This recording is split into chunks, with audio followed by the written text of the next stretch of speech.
curious. I'm Hello, Facebook. Lewis here with Dr. Grant. It's Wednesday. We're just going to sit here for a minute, get some people going on. Like I said, this is our fourth installment of, should be a fourth installment technically, of talking with a chiropractor. Last week, as a lot of you may or may not know, Facebook had a pretty big outage, and it affected a lot of people, and live videos at that. So we were unable to post that one, but I believe we will be getting that one up here shortly if we haven't already. Yeah, we did film it, just whenever there. it makes it to the internet. All right. Let's see if anybody's on here yet. Not yet. No, there's one person. So if you are watching us, please comment, say hello. If you have any questions, put them on there. We'll either answer them live or they will be answered later in the day by one of our wonderful staff members or even Dr. Grant himself. So we will, I guess, start talking. So Okay. Grant, this week we are talking about puppies. Puppies, yeah, love puppies. Puppies. Mm-hmm. Basically, a lot of people do not believe or do not think that puppies need chiropractic care because they're puppies. Well, that is absolutely not the truth. Can you tell us a little about that? Yeah, and I believe the reason most people don't bring their puppies in is because initially most people bring their dogs to us when they're showing symptoms of something. Most puppies don't show symptoms of anything because they haven't lived long enough, dealt enough wear and tear to like be in a ton of pain. Now that's always the case. We do get some that do come in with some issues, but puppies, if you've ever seen one, been around one, seen a group of them, they're crazy. They run into things, they get themselves in crazy positions, they'll sleep for an hour, wake up, do something insane again. So they're constantly stressing their body, which is obviously you want to be structurally sound for something like that. You know, like I said, most animals, and I've said this in a few recordings, animals don't show pain unless it's somewhat developed. So puppies might be experiencing issues, but they don't necessarily show any symptoms because from an evolutionary standpoint, that's advantageous for them. But we see many things that they do, which one would think, hey, this must have caused an issue. So, like I said, you've seen a lot of puppies that do a bunch of crazy things. It's definitely putting tension on the body. The body, I mean, this is kind of a critical point in their life because they're developing. I mean, most dogs are probably fully developed by, close to fully developed by year and a half. Year and a half, yeah. Yeah, so... but they do grow up, they can grow up to 3 years old. Yeah, depending on the breed. The breed and everything like that. So it's a critical period in their development. And there's the expression we really like, it's called as the twig bends, so grows the tree. Mm-hmm. So as something, let's say they're 4 or 5 months old, playing with their best puppy friend, go and tweak something, don't show any symptoms, but the hip's not moving well, it's a little bit restricted. Well, if that hip's not moving well, it's going to cause other areas to compensate more, and now the dog's going to grow in a way that it's kind of compensating. So absolutely, you need, essentially, do dogs need chiropractic? I'd say most people, every animal should probably get at least checked.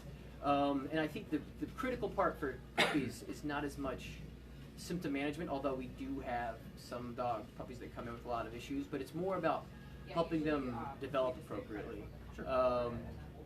You know, with puppies it's nice, let's say they are healthy, which the majority are, usually they can get by 2-3 months in between checkups just to make sure everything is moving as it should, everything is structurally sound, that way they can continue to develop properly. When do you think a owner should start bringing their puppies in for chiropractic? Okay. Well, in the human world, a lot of people like to bring in their babies like within like a week after the baby is born. With puppies, I'm kind of thinking everything depends on the breed and everything, but somewhere around 3 months. I'd say the youngest we typically see is somewhere around 2 or 3 months, and that's usually they're usually symptomatic. But I'd say probably about 3 months is ideal. And if we have a healthy checkup there, then we try every 3-4 months just to make sure everything is moving well. Because a lot of times we can feel things going on that maybe the animal's not showing, and if that's corrected again, if it's stable structure, will develop properly. And I'd say one of the biggest, out of all the puppies we see, one of the biggest ones we see that come to see us are athletic dogs and show dogs.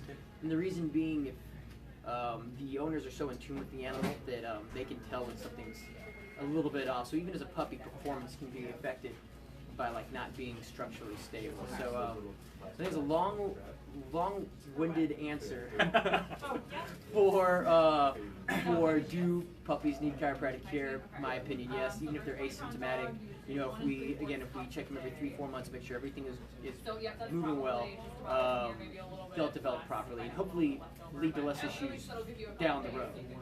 Things of that nature.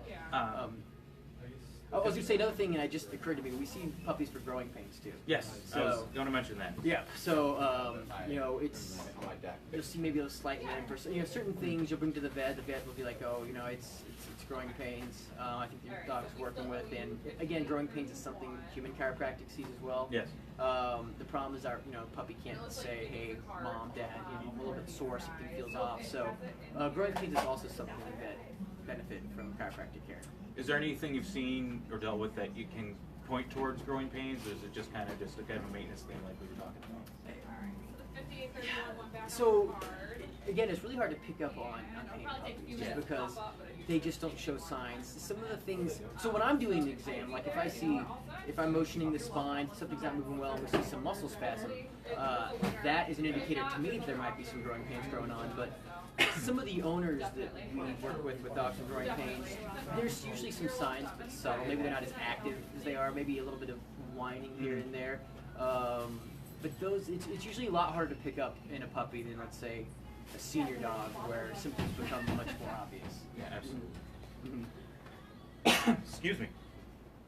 All right, like I said, we talked about just random puppies, just bringing them in, getting them taken care of. Mm-hmm. Can you tell us a little more of possibly the people that show their dogs use agility with their puppies to start them early so they can get basically a good structure on it? Sure, yeah. So, like I said, a lot of times the show dogs are agility dogs, and people bring them in kind of, like I said, as maintenance, just because, well, one, with optimum structure, you get optimum function. Yep. So, you know, they're out there trying to, you know, win things. I mean, that's not the only reason they're out there doing it, but you prefer to win the event if you're there. And so a lot of people, even before the dog is showing any symptoms of anything, we'll usually bring them in, like I said, every few months just to make sure everything is stable. Because these dogs are also, you know, agility's can be stressful on the body. I don't know how many dock diving, how young they start dock diving. I see more agility dogs. But even like show dogs, and you know, when they're doing the rounds in front of a judge, if the gait's a little bit off, the canter and gait, the canter, everything's, you know, then it affects their score. So these owners are typically really in tune because they're also being judged on it, and so they tend to come see us just to optimize the performance. Sure. And it's this, you know, and what benefits the show dog would also benefit any puppy. It's just that these owners these show dogs tend to be more hyper focused on things that pick up on these little signs that maybe a regular owner might not pick up on, just because it's like it's a puppy, it's doing something cute type of thing. Yeah. But yeah, it's like I said, if the hips are moving well, if the spine's moving well, that means all the muscles attached to it will perform the way they're supposed to. There's no discomfort. The legs can extend the way they're supposed to. You'll get, for those show dogs, you'll get, you know, a better performance. And like with any puppy, it's just like I said, worth checking probably every 3 months just to make sure there's nothing going on. And you can usually continue that on for, depending on the breed, years, as long as they're healthy. Yeah, like you said, it's always good to start them young so they actually get a good base and a good structure, and will help them with arthritis later in life and stuff like that. So. I think arthritis is probably one of the bigger things that probably can help. I mean, even hip dysplasia and things like that. If there's the hips the vet refers to, that's the coxofemoral joint, and there's the sacroiliac joints, which I frequently refer to the hips. But if those joints they're supposed to move like this, and if they're not moving well, it puts extra tension on that ball and socket joint where you can develop hip dysplasia. So I've even seen things that said if those hips are moving well, then it takes less stress off this joint, which means dysplasia may not develop, or if it does, not to the extent that it would without. If joints are moving well, then there's no inflammation building up into it. There's no abnormal stress, which means arthritis can be halted or progress. Not that puppies. I mean, I've seen some with arthritis, but they're always, when their puppies, they're always forming and they're always changing, and any little weird jumping off the bed could jerk something and affect everything later later in life. Absolutely, and it actually now makes me think about it. We've seen some cases with like 4-year-old, still young dogs, 4-year-old, like small dogs, probably lifespan 15, 16, that have really bad arthritis in the spine already, to the point that they're in a ton of pain. And that didn't just happen overnight. That's something that started developing probably, definitely as a puppy, continued unchecked for the 3-4 year period. That abnormal stress led to really bad arthritis, and now this dog at 4 is already suffering from probably chronic pain to some extent for the rest of life. Because once arthritis is set in, you can help prevent the progression, but you can't really completely, take away. Because basically, arthritis is just, without getting too, the kind of bony remodeling, your body trying to lay down bone to help with any excess stress in the area. So you can't make that go away, but you can kind of help prevent the progression of it once it has set in. And then obviously there's lots of supplements that are beneficial. Before we go into supplements, let me see if there are any questions we can ask or answer. Let's see if anybody's going on here. Doesn't look like it, so we can move right on to some supplements that we can talk about. We talked about growing pains, and we kind of talked about this earlier. We have got this by Earth Animals called Aches and Discomfort. This would be great because sometimes even a puppy even has a tough time getting up. You'll notice them if they're a hard time playing. They'll old man it sometimes, be like, but this will help out a lot with the just everyday kind of aches and pains that everybody gets. It's a great little herbal blend. We actually do it with a lot of our chiropractic that come in. So this is a great option. And we also have here is by Herbsmith. This is formulated for young dogs. It's called Young Dog Viscosity. And it is a great supplement. It's got glucosamine, MSM, chondroitin, and hyaluronic acid, which are all kind of precursors to the helping the synovial joints. Mm-hmm. If you could talk a little into that, you probably know a little bit than I do. I mean, they need building blocks. They need the right materials to kind of develop. So that those type of hyaluronic acid are involved in you'll see it in like the discs and things like that too. But it's just more of a preventative kind of making sure everything is. Again, when I'm talking about how abnormal stress on a joint can lead to arthritis, this type of supplement would also help prevent, protect the joints against arthritis and things like that. And another item we do have that we suggest a lot, and we have seen a lot of our chiropractic customers and non-chiropractic customers help out with just overall pain and inflammation, is actually our CBD oil.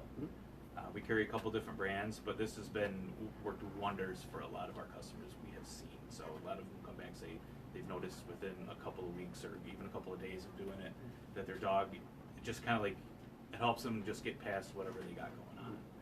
So I know you've got a lot of customers on it. How do they feel about it? A lot of them get pretty good results. I personally, there's lots of options. I really like the oil because if you put it in the mouth, everything I've read says that it's better absorbed. But yeah, it's an anti-inflammatory, helps with pain. It's got a lot of other benefits that are coming out. I think the research is growing. So I'm definitely a proponent of CBD. All of our clients have said the majority have seen pretty good improvement when using it too. You can also do things like goat's milk. It sounds weird at the time, but it helps with immunity, and a lot of the arthritis and things can be caused by immune responses, like the inflammation and thing, even in puppies. So something like that would be beneficial for them. We also do have a lot of other MSM, chondroitin, hip support for dogs and cats. Don't forget about the cats.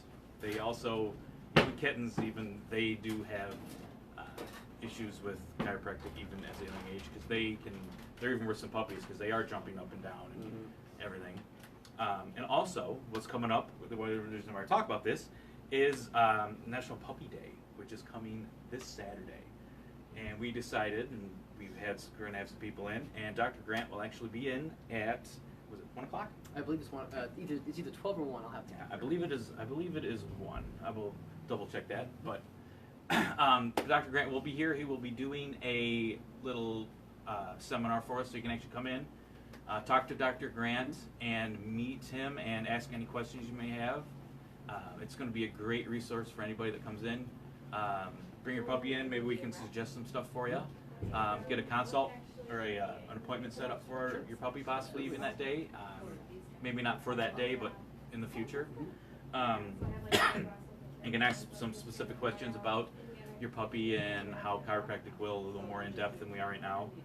Like I said, and there will be a demonstration of some stretches. Can you go into like a little bit on that, on what stretches you'll be doing? Yeah, I mean, so the basic stretches, the gold standard, they're called cookie stretches. You basically have a dog follow a cookie, and I'll be demonstrating it on the weekend, but you basically have them follow them from like hip to hip, certain areas, and it helps stretch out the spine, so it's good for range of motion and mobility and things like that. So that'll be the one that I'm demonstrating. Anybody can do it at home as long as your dog's food motivated, which would be most dogs are food motivated. So that would be the one that I'm going to be kind of demonstrating too. Sure.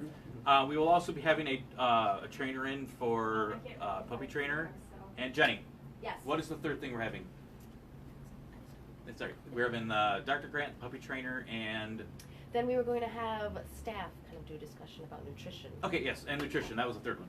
So nutrition for your puppy and how to get them on the right path to a healthy, long life. And I would say nutrition is pretty critical. Yes.